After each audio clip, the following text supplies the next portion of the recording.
This perk back on another video, and I just got done watching the fourth episode of Stranger Things season 3, and man, we are halfway there. I'll just let y'all know. Follow me on Twitter at PerpMinded. Like this video. Hit that subscribe button if you're new and you want more content. But yeah, let's get right into this. So we got 11 kind of having visions of the monster that was in the second season, and she's just really worried about Billy, whereas Max isn't really worried and thinks that this is just nothing. Also, we got a look at what happened to the old lady. Nancy and Jonathan are in some deep shit because one, they're not even supposed to be there, and that's kind of on them. While we got Heather's parents being, I don't know, eaten or copied or something like that. I don't necessarily still know what exactly this monster is that is sitting at the bottom of this warehouse. But then we get a scene where Hopper is pretty much waking up, and Joyce is taking care of him, making sure he's okay, and he's pretty banged up because he got fucked up. He got fucked up the last episode, and they're trying to, mostly Joyce is trying to get to the bottom of who was driving that motorcycle, and they go on their little adventure. But Max gets a call in the morning from Mike and saying this is a code red, which meaning everybody has to pretty much form like Voltron and come together. One character that really stands out, I'm really liking, want to see more of in future seasons, is Robin. She seems to be really into this. She's able to figure out things quicker than Dustin and Steve, and I'm just hoping she makes it out this season. So we get to Nancy and Jonathan. They're getting called to their office, to their higher ups, and this is Heather's dad that got sucked up by that monster. Pause.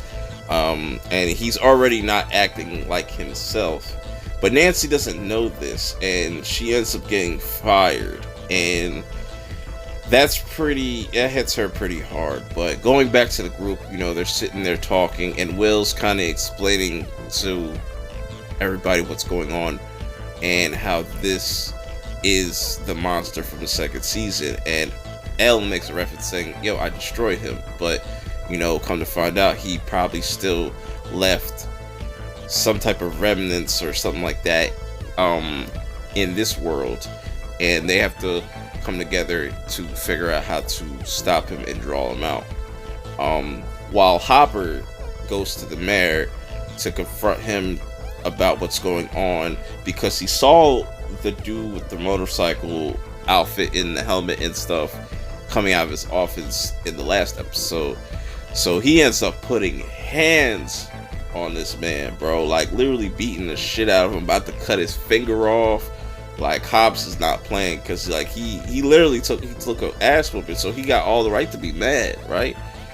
And so we go back to Steve and Dustin and Robin, and they gotta get through this vent to get to the whatever is hiding behind that door that they're trying to get towards. So they approach Erica, and Erica's been funny throughout this whole season. That's Lucas's sister, and they get her to pretty much go through the vents, and I just love her attitude, man. It's just really funny. So then the gang, they're sitting there plotting on Billy, trying to lure him out, trying to pretty much kind of save him, try to get that entity that's in him, the flare, whatever the fuck its name is, out of his body. So they come up with this idea to get him into the sauna. Really interesting idea. These kids are a lot smarter than you would think. But, you know, Hobbs is sitting there questioning the mayor, like, what are all these property deeds and stuff, and he lets him know it's production, and lets him know that the people that are buying up all these land is really bad people. And Hobbs don't really care, but they find out that this is all connected to the lab that was in the first 2 seasons. Like, all these properties are right next to that lab, so whatever that they're protecting there is got something to do with that lab. That's what I'm assuming. But then, you know, we get a little scene with Nancy. She's kind of down, but her mom gives her a nice pep talk, like, you know, really believing in what she wants to do. She should just go for it. And, you know, that was enough motivation for her to keep going. So she goes to the hospital to visit the old lady and tells the person up front, yeah, I'm her granddaughter, blah blah blah, and pretty much just trying to get to the bottom of this like everybody else. And back to, you know, Steve and Dustin and Robin and Erica, you know, they're able to get through to that door, and they find this green stuff that, you know, they have no idea what it is or what it could be, you know, but they end up getting trapped into this area, which I figured much because it was too easy.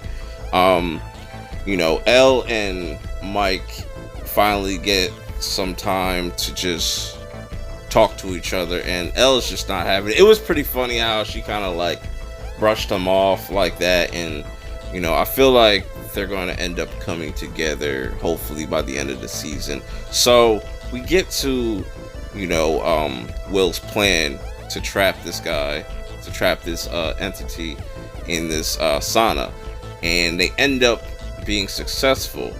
He fell for the trap, hook, line, and sinker, but you got the thing pissed off, and he starts playing mind games with Max, and you really see, this was some really good acting by this actor. I can't put my name on it. I know he was the Red Ranger in the Power Rangers movie, but his performance in this episode alone was dope. And you really saw how Max cares about her stepbrother and whatnot. But, you know, that leads to him being able to escape, and he was fucking up 11, yo. He was fucking up 11. 11 almost died. If they weren't there, 11 would have probably died. But 11 was able to beat the shit out of him and overwhelm him, but he ended up getting away. It ends, so you know there's definitely going to be a round 2, but I think it's going to be pretty difficult considering they have a whole fucking army. I don't know what to call these things, whatever, zombies or whatever, just, you know, brainwashed. But, you know, I enjoyed this episode. Really looking forward to the next episode, but I'm gonna take a little break. I'm gonna get me some food and whatnot, but I'm gonna have that episode 5 review up as soon as possible, so stay tuned. Hit that like button, hit that sub button, and let me know what you think in the comments below, and I'm out. When I was young, I thought that success was all I needed. That's what was gonna bring the happiness. Buying my mom a house, being the fame, the accolades, having people say, yo, you are the best in the game. I thought those would be the things that would bring happiness. And then when those things came, the happiness wasn't there. And I realized why that was. There was such an attempt to achieve these things and to keep going that you lose sight of the people and the blessings that you have around.